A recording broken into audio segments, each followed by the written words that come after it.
Hello all, welcome to this week's live stream. A few technical issues. My keyboard has stopped working, so a couple of minutes later than usual starting. Just to explain how this works, I do this normally every Friday, just as the US markets are opening. We'll have a look at the major announcements for next week. We've had quite a few this week, so it's a bit of a quieter week next week. We just had those payrolls, the US unemployment data come out an hour ago. I think less than expectations in the end, but we've seen a sharp move higher in US stocks. This is the S&P, and a bit of a move lower, there we go, in the US dollar. So that'll be interesting to take a look at. If there's any stuff you want looking at, if you put it in the chat, and once I've been through the usual markets, our usual mix of markets, we'll take a look at whatever it is you want looking at. Right, let's get going. This presentation is only for educational purposes. It does not contain and should not be construed as containing investment advice or an investment recommendation or an offer of or solicitation for a transaction in any financial instrument. David Jones accepts no responsibility for any use that may be made of these comments and for any consequences that result. You should consider whether you understand how spread bets, CFDs, futures, foreign exchange work, and whether you can afford to take the high risk of losing your money. Trading is risky. Okay, I did a webinar this week. I'm using an old presentation because I'm late. I did a webinar on Wednesday this week for the people in my WhatsApp group, talking about successful day trading. Most people lose money. I think when it comes to day trading, even more lose money because they're trying to be really short term. I've done okay day trading this year. I've had 3 winning months out of 4 up until the end of April. May is a winning month so far. I did a day trade yesterday on the S&P, buying it, which has worked well. But I did a webinar on Wednesday, planning the trade, how to trade successfully, what's important, what's not, why people lose. So for those in the WhatsApp group, if you'd like to see that, there is a way of seeing it. It is recorded. I think it's about a 55-minute long webinar, I think it is. If you join the WhatsApp group for a month, you can get access to that recording. So if you want to find out more about that, I'll give you the details of how to join the WhatsApp group and I'll send you a link to the recording. But following that, there was a good trade yesterday in the S&P, and there may well be a good one today in the S&P or the Nasdaq. So looking ahead to next week, like I say, it's a quieter week next week. We had the US interest rate decision this week. We've had the non-farm payrolls in the last hour. Next week, we've got Australian interest rates on Tuesday. Not that important, I don't think, to global markets. Obviously, will have an impact on the local markets or the Aussie dollar. Then Thursday, we've got the UK interest rate decision. And on Friday, we've got UK GDP data. So how well or not is the UK economy doing? So a bit light on major announcements next week, but not surprising after the week that we've just had. And I think it's still interesting next week. We'll talk more about this when we look at the markets properly, but it's been an interesting week this week. This is the S&P. You know, we've had these markets recovering since the middle of April, but, you know, got slammed on Tuesday. That was the move to the interest rates. These are 1-hour candles. That was the move on Wednesday. You know, so even though there's no major announcements coming out, I think it's going to be a really interesting week for these markets, but more about this as we get into it. I run this WhatsApp group. It's a daily update from me in the morning and in the afternoon when US markets have been open.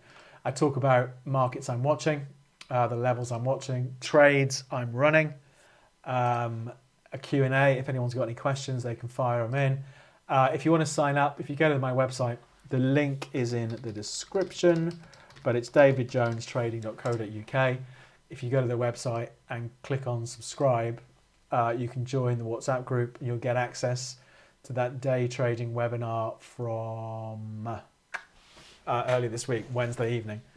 Like I say, the link is in the description. If you use the code YouTube, then you get 20% off the first month. So you can try that out and get access to the webinar, which is worth more than a 1-month subscription to the WhatsApp group. That's what it looks like. That's a snapshot of the sort of thing I talk about in the morning. That was quite a busy morning. And then I sort of jump in and out when things are moving throughout the day. There is a newsletter I send out every week. I'll send that out over the weekend. If you're not on the newsletter list, go to the website. That's free. You can put your email address in there and subscribe to the newsletter. And that's markets I'm watching in the week ahead.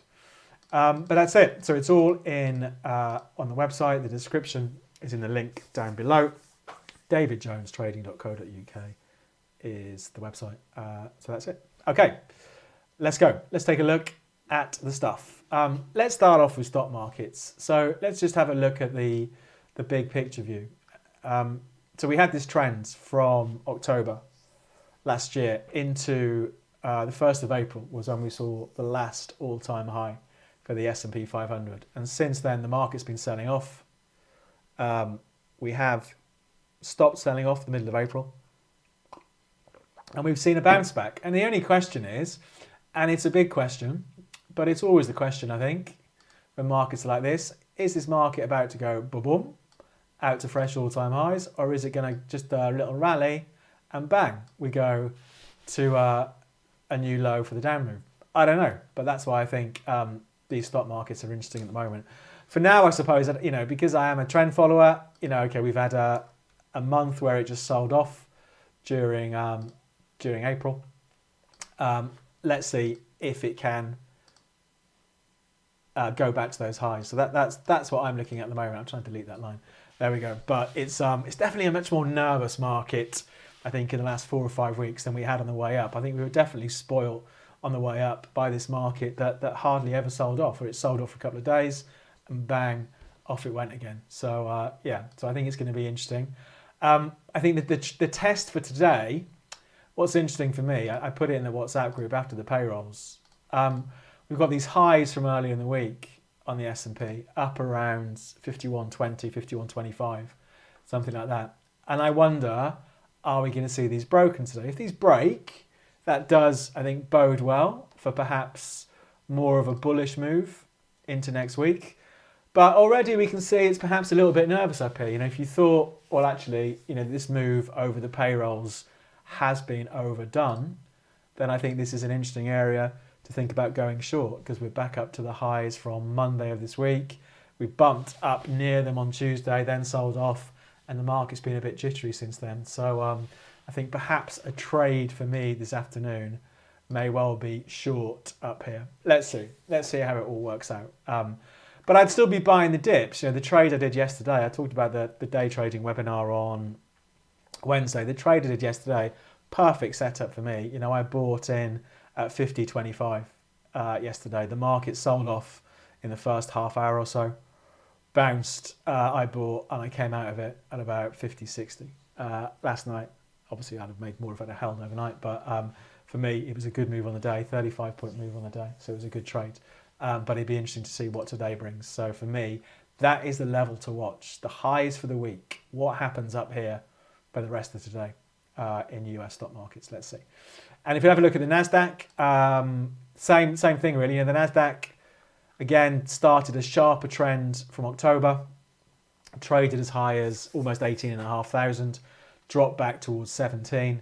And here we are. Are we going to threaten these all-time highs during May? Or is it just a bit of a bounce before the market turns down? Again, I'd be leaning towards at least having a look at those all-time highs up from the end of March. But let's see. The NASDAQ is breaking out through the highs for the week, so that's bullish. Let's see what happens if the S&P can follow it. But I think it's going to be a really interesting finish for these US markets. So they've had a bit of a rocket under them. Where did the NASDAQ close yesterday? The NASDAQ close was 17,500, and it's already up 300 points from yesterday's close because of the moves in the overnight market. So let's see what happens. But for me, from that sort of viewpoint, looking over the last couple of weeks, I'd be a buyer of the dip like I was yesterday. And I just think it's interesting here as to whether these markets are gonna push higher. Let's see. The Russell, that's had a right gap higher this morning. I mean, this is the smaller cap US index. I'd be a buyer of the dip on that. I think we talked about that the last few weeks. We had pretty sideways trading for the Russell 2000 from August 22 to December 23, so a big sideways range, broke out in late March, pulled back. So for me, I'd still be bullish on this, looking to see, can we move up towards 21, something like that. Japan, the Nikkei, I think that it's been a bit of a quiet week for the Nikkei, but these highs up here from March, these are all-time highs. The market pulled back, has held on the trend. So if I was a buyer of the Nikkei, the closest I'd have my stop at the moment, the other side of that low from whenever it was, late April. So this side of 36,400, but that trend is still up. So stock markets, really interesting moves in stock markets. The FTSE doing its own thing, but all-time highs on the FTSE today. Here we go. So the previous all-time high was back around about 8,050. So the market has pushed through that over the last week or so. So the FTSE is strong. So again, I'd be a buyer of the dip on the FTSE. I thought the Italian market was interesting. We looked at that this morning in the WhatsApp group, that it had this correction in place all the way through April, broke out of the correction third week of April. And is it going to try and push higher? So lots to watch. My focus though is very much US markets. That's what I watch. So this starting now is really the start of my day when it comes to trading, and I just think it's interesting as to what happens around these highs from earlier in the week. Let's see what happens. So that's stock markets. Let's have a look at the dollar index. I thought this for me is an interesting market to watch next week. So this was the move. This is an hourly chart that we're looking at here. So this was the move over the interest rate decision and the press conference. So it's a pretty volatile. This has been the move over the last hour on the payrolls. So we have seen the US dollar under some pressure all this week, from the 106.50 highs down to 104.50 off the payroll. So a 200-point move since those Wednesday highs in the dollar index. So absolutely under some pressure. But what I think is interesting, and why for me it's a market to watch next week, if we look at the dollar index since late December, it's been up. So the trend for the dollar index has been up all this year. It hit this high mid-April, was the highest it's been since about November last year. So for me, I'll be looking to buy the dip. So that for me is perhaps a swing trade for next week, is to see what happens. How far does this dip go in the US dollar index is one idea for next week. So for me, I'd be thinking, well, are we going to see some strength come in ahead of those April lows around about 103.80, 104? And that looks like an interesting opportunity to be a more medium-term buyer on the dollar index. So I think that's an interesting one to keep your eye on next week, or I will be anyway, in addition to all the stock market stuff. And of course, because we see these move in the dollar index, we see move in other markets, pound against the dollar. I think this is a sell. If I think that the US dollar is going to recover, then I think the pound against the dollar is going to go down. But we have been in this downtrend for the pound against the dollar for the last couple of months. Just a week last Monday, it traded to new lows for the year. The market has bounced back. It's bounced back about 300 points. But for me, the trend is still down. So this is another interesting one, obviously hand in hand with the US dollar to watch next week. We've got US-UK interest rate decision on Thursday, UK GDP on Friday. Let's see what happens with the pound. But for me, I'd definitely be thinking about going short. Based off that time view there, I'd have a stop above 127 and see if we're going to have a run back to 123, the lows from April. So I think that's an interesting market. Same for the euro, of course. Because we've seen dollar weakness, we're seeing the likes of the euro and the pound move a bit higher today.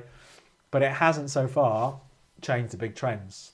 So lots to watch with these markets going into next week. Gold.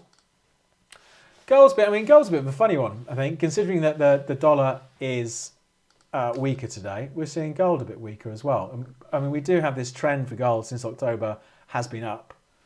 It's massively accelerated away from this trend in the last, 2.5 months. So I'd be a buyer of the dip on gold. The only question is, how far does the dip? So the first level to watch, if we flip this over to an hourly chart, there's the move on gold. These lows from the beginning of April, so 22.65, something like that on gold. Are we going to see a bit of a recovery this afternoon? I think it'd be an interesting market and another interesting one going into next week for gold. So I wouldn't be rushing to be a buyer just yet. But for me, the trend is up, so I do want to be a buyer overall. If we take a look at silver, same thing there. So silver is a funny market. I mean, it was a great short Harry hindsight trade when it traded up near $30 on the 15th of April. Silver does not like $30 an ounce. You know, you can see the move in August 2020, the move in early 2021, and we've had the move again this year. Silver, so far at least, cannot get through $30 an ounce. So let's see. I don't look at silver so much, but you know, $26 had been support on silver. Perhaps if we see it break through that this afternoon, we'll see a deeper sell-off for silver. So we'll see what happens. See what happens with that one. But I think gold is, for me, is perhaps a more interesting market here. So that's that. Bitcoin. Let's have a look at the crypto, the crazy world of crypto. So we did see it. I think I put it in the WhatsApp group earlier this week. I did wonder, this move through 59,000. You know, was that a false break? You know, so far it has proved to be, but it has been a little bit sideways over the last couple of months or so. The big trend in Bitcoin, going back to November 22, so we're 18 months into that now. The big trend is still definitely up for Bitcoin, but we do have more of a corrective trend going on at the moment. I think it's a hard one to call at the moment, Bitcoin. You know, for me, the aggressive trade, treating this move as a bit of a false break, would be to be a buyer with stops either side of 56,000. That would be an aggressive trade for me in Bitcoin. But perhaps it just pulls into the range and just trades sideways for a bit. Maybe does that. I don't know.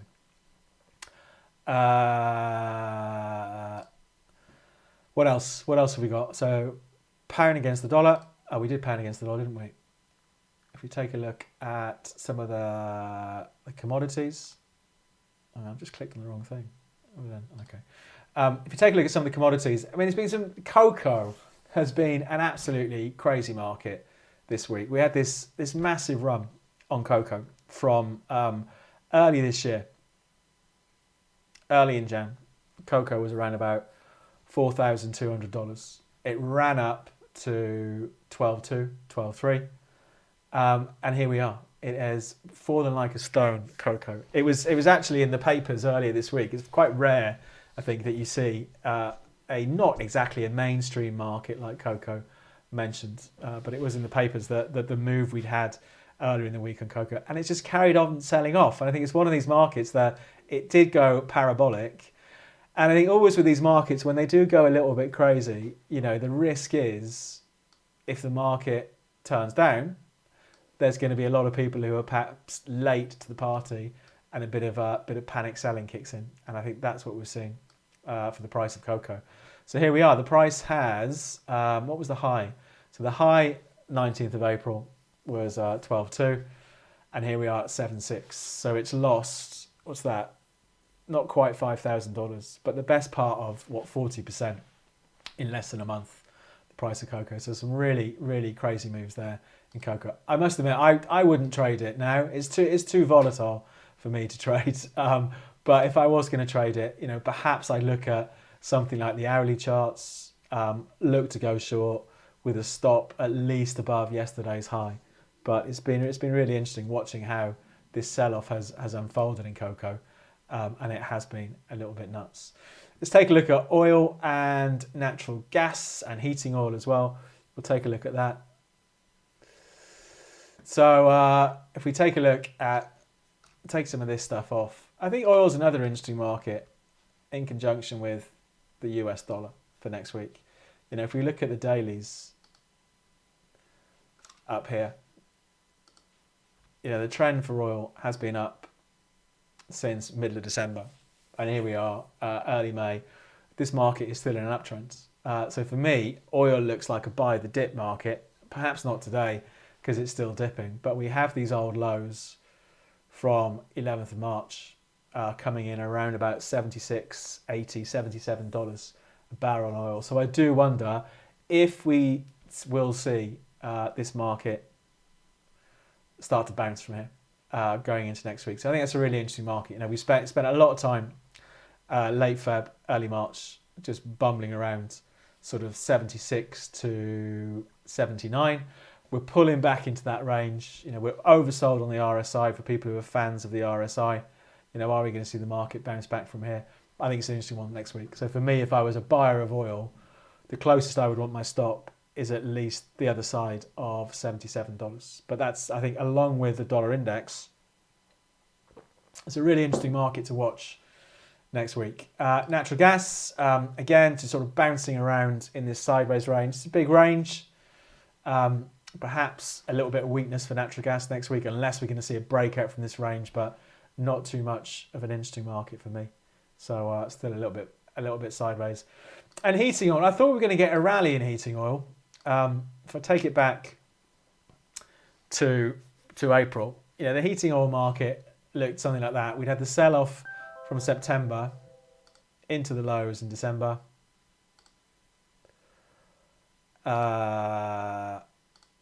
We had these lows that had held all year. So these are the lows in December, around about 248 on heating oil. So I wondered, is it going to build a base and try and rally from here? No. Heating oil has broken out. It's broken down. So heating oil has broken down. New lows for the year. It's actually the lowest it's been since last summer. So July lows. So for me, you know, I'd be a seller of heating oil at the moment because we've broken a big level. It's pushed lower and it still looks pretty weak to me. So that one is a sell the strength for me in heating oil. So that's it really. That's it for the major market. So, you know, what's interesting for me, what's always interesting for me is stock markets anyway. And we are seeing that level breakout. So the S&P has broken through the highs from Monday. The NASDAQ is through the highs on Monday. So it's all looking rosy at the moment for US stocks. Apple are up quite a bit. I think we'll have a look at some individual US stocks in a second. So US stock markets are starting the session strong. Dollar index, I'm guessing, is okay. Is eased off a bit, but I think that's an interesting market for next week. And also the price of oil, because the trend is up. So lots to watch over the next week. It'd be interesting to see where these US markets finish today. You know, I think if it does end above, let's take the high for the week, 51.25 on the S&P, that looks like a really positive finish for these markets after, you know, quite a bit of volatility over the week, and it does bode well for perhaps more strength as we go into next week. Let's see what happens. I do have also about 40 US stock trades running at the moment, so a mix of longs and shorts. Let's see what's moving there. Amgen is a big mover. That looks like an earnings move. Wow, that is a big move, isn't it? That one, there's a lot of earnings news out. Airbnb, I've been in that a while. What are the big fallers? AIG. Okay. So have a quick look at Apple, because that seems to be a bit of a mover today. That's an interesting move on Apple. So Apple, you know, had by the middle of April, it hit its worst levels since April last year. So Apple was on a 12-month low. So this is quite an interesting move in Apple. So for me, I would sell it. I would go short. So I'd take the view, perhaps the market's overreacted to earnings here. So I would say perhaps the aggressive trade, be a seller of Apple with stops above the highs so far today. 187 is the high. It's 184.5 at the moment. And a more relaxed stop would be a 192. So it'd be interesting to see if Apple can hang on to these gains. I wonder if perhaps we're seeing a bit of an overreaction. So lots to watch next week. We'll have a look now at the stuff you want looking at. But don't forget, if you want to try the WhatsApp group for a month for a 20% discount, go to the website. You'll get access to the day trading webinar that I ran on Wednesday for people in the WhatsApp group, the recording of that. Just go to the website to sign up for that, and you'll have access to the WhatsApp group for a month anyway after that. Okay, let's take a look at some of the stuff you want looking at. Have you ever considered swing trading platinum? From my experience so far, it's a nice market for swings. I have traded platinum in the past. Not much at the moment, because I think it's a little bit boring for me at the moment. A bit sideways, platinum. Here we go. Let's have a look. Yeah, and you can see. I mean, it has been in. So for me, I much prefer markets that are trending rather than markets that are just sideways. And it has been in a pretty sideways range going back to July of last year. So it's not one that really appeals to me. But, I'd be, you can see the levels to watch, can't we? Be a seller, even up here, I suppose, on runs up near $1,000. It can't get through $1,000. And when it gets knocked back below sort of 880, the buyers come back in. So we've got a definite range in platinum. It's not a market for me because I want a market that's trending. But I can see how, if you want to sit there and watch it, there are some definite levels to trade off that. Wheat has bottomed out. Cotton has sold off. Yeah, I was surprised by that move in cotton. I thought it was going to build a base. I didn't actually do the trade in the end, but yeah, it has sold off. I'm still. Oh, this is the daily chart of cotton. I'd still be, I think, mildly bullish on cotton because we had this low. We had this big sell off. So what were the highs? May 22 highs were around 150. Big sell off where it more than halved, dropped down to 70. It hit earlier this year. It hit a more than 12-month high, and it's just tanked again. So again, I would be tempted about trying to pick a bottom here in cotton. I'd want my stop the other side of 70. It's had a big move today, isn't it? Big turnaround today. But I'd be. What's this person spamming this rubbish with? Hold on, I just got a. Major world news. Tiger stock just announced it actually has insane amounts of assets. Let's have a look at this. Okay. Buy now. Be ready. It's coming. Okay. Let's go back to cotton. Where were we? I think it's another interesting one to watch for next week to see what happens if this old 70 level holds. And the other one you mentioned was wheat. Has wheat bottomed out? I did look at that earlier in the week. Yeah, because we had a big downtrend in wheat from May 22. And we have seen it. It has tried to build a base, hasn't it? From here, all the way here, around about 520. But for me, it's still a bit sideways until and if it can break 620. So what's going to happen over the next week from wheat? Well, for me, I think perhaps the risk is we're going to see what happened in December. We'll see the market rally up, run out of steam, and sell off again. But if it breaks 620, I change my mind. But for me, it's interesting, and definitely, it does look like it's building a base down here, doesn't it? Over this 520, 500 level. So it's an interesting one to watch, but for me, it hasn't really got a move on yet. So let's see. Can you check CCI, Crown Castle, CCI? Yeah, Crown Castle. Let's have a look. So it's a real estate investment trust. I mean, the big trend is absolutely down, I would say, and has been down since early 22. So we're more than 2 years into that, and the price has dropped by more than 50%. There've been rallies along the way. For me, it's not one for me. The trade for me would be to sell a rally, but a rally up to 115. So I wouldn't sell a little rally that we're in now. I suppose an aggressive move, if you thought the bottom was in, would to be a buyer, and I would put my stop the other side at 84, the October lows. But it's not one for me so much because that big trend is absolutely down. So it's not one that really appeals to me. Tesla, let me just see what they're doing. I was going to go short Tesla this week, but I didn't do it. But I thought it was interesting. We had the earnings, so it rallied on the earnings. Then we had that news about the self-driving China news earlier this week or over the weekend. So we saw it rally on Monday, and it has sold off a bit since then. Perhaps it's still the jury's still a little bit out on that one. Dollar Canada, so dollar Canadian dollar. Let's have a look at that. Okay, so there's the big trend on dollar against the Canadian dollar going back 3 years now. I'd buy the dip on that, is what I would do. It's just when does the dip stop dipping? It depends on your time horizon, doesn't it? So for me, along with the dollar index, it's an interesting one to watch next week. So in that time frame, I'd like to see a bit more weakness. If we look on the hourlies, what would you do here? I suppose an aggressive trade, if you thought the market in dollar Canada had overreacted today, for me an aggressive trade is to be a buyer with a stop on at 135.40. So about 100 points from where we are now. So yeah, but on that time frame, on the hourlies, on the dailies, I'd want to be a bit more patient. But absolutely, the big trend in the dollar against the Canadian dollar is still up. So let's see what happens. Of course, I mean, so much hinges on what this US dollar does next week. PBR.A, what's that? Petróleo Brasileira Petronas.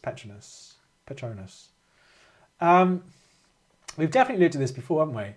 I'd be a buyer. I mean, we had a breakout. We had a breakout. It's a bit of a Harry hindsight trade for me. That would have been the trade, the earnings, overreaction to earnings. So I'd be a buyer because it has, it'd been stuck below whatever that level is, $15.75 for ages. And it broke out earlier this year. So I'd be a buyer. We've seen there's been a bit of news today. What's going on today? Quarterly production grows, oil exports fall. I'd be a buyer. I wouldn't be a buyer today, but I think it's an interesting one for next week. So on the dailies, the closest I'd have my stop would be the other side of $14. So I'd want to see it stop falling first. But I think it's an interesting one to watch next week. We've had some news out. The market doesn't like it. Let's see if it's an overreaction. I think is the trade to do there for me anyway. Let's see what that looks like. And dollar Swiss. I'm guessing, I thought it would look a bit like dollar Canadian. It's an interesting one, isn't it? Because the trend had been down in dollar Swiss since November 22 to a couple of months ago. So I'd be buying the dip, but again, I'd want to see the dip stop dipping. So yeah. So for me, that's another one for maybe next week to see where does the dip stop dipping and do we see the trend for this year in dollar Swiss, which is of course also the trend for the dollar index. Do we see that continue? So for me, I'd be watching the dollar index, but so obviously they're all linked there. And if that's it, let's have a look at this. What's this? This tiger thing that somebody put in. TAGR. Up FinTech Holding. UP. I don't know what it is. Oh dear. That is not a pretty picture. I would sell that, I'd have to say.